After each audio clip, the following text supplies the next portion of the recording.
All right, so I'm going to go through the arranging process again. Just step one. So, so you want to be able to play accurately the melody the way it's written first. And, I mean, we didn't really talk about it, but, I mean, eventually, once you have this stuff down, I mean, altering the melody. 2, 3, 4, 1, 2, 3. 2, 3, 4, 1. You know, it's very straight. But if you understand that, then you'll be able to start creating variations.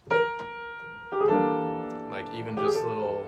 Is chromatic something you call that? Chromatic approach tones, yes sir. So, you know, like instead of bending, because we can't bend like a trumpet or a guitar, we have to just play all the notes. And you can change the rhythm.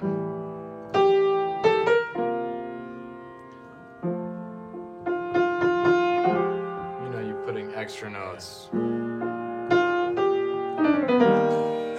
Depending on how far you want to go there.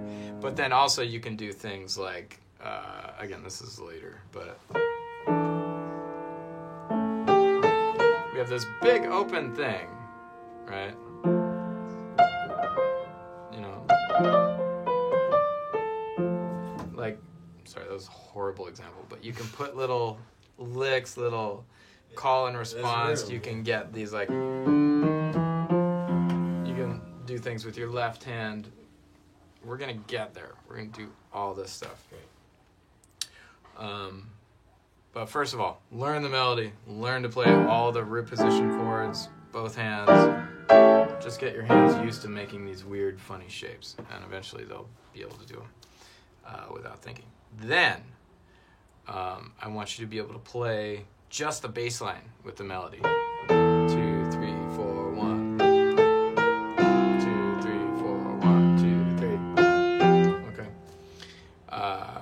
And then you're going to do what's called shell voicings, which you're either going to play the root and the 7th or the root and the 3rd. So you'll create an arrangement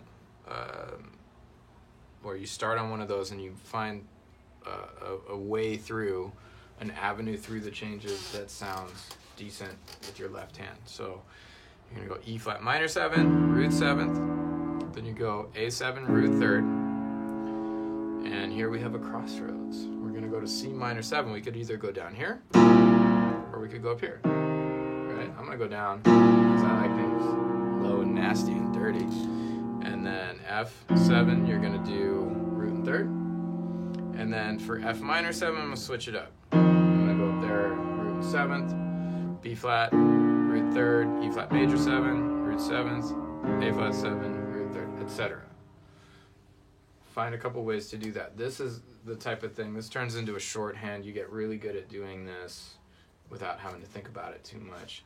You can kind of fake your way through any of these tunes. But also, you're learning what it sounds like. It's not just about faking your way.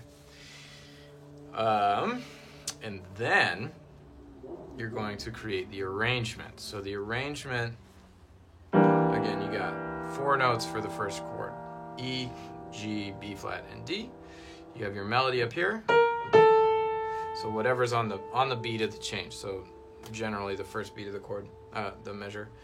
You're going to put your left pinky on the root down here, your right pinky on the melody note, and then you're going to fill it in. And you're going to do that by methodically auditioning each note in the chord. We already have our E. Now we need a G. Remember our E minor 7 flat 5, we need a G. There are 3 options. We have this super muddy one that we're gonna not do. We have the one next to the melody, too close to the melody for me. And then you have this one all the way out in the middle. It's a nice spacious sound. So we're gonna choose this one. Then we need a B flat. There are 2 B flats, either this one or this one. I think they both sound great. I'm gonna go with let's go with the bottom one this time. And then we need a D. So we got this D, which really hurts to play, or this one. So So I'm going to go with that one. So our first chord, which we're going to write down on the piece of paper so that we remember it, is this. Okay? So it's a more open, complex sounding, sounds more like you put some thought into it. Do you ever double up where it, like... Yeah, that's part of it. For right now, I just want you to pick one. This is a really methodical way so that you really understand what each note of the chord sounds like what is the characteristic of a flat 5. But yeah, certainly, I mean, you could do this. You know, you can double that, or you can double that. Just makes it bigger sounding. Yeah. But I want to be really stripped down at first. I want you to really appreciate when you can actually add some more notes, then things really start to get lush.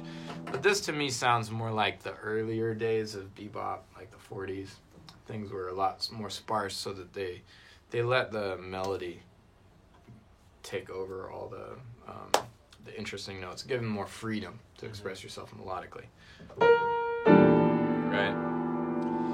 And that's it. Go from chord to chord, write them all down. Great.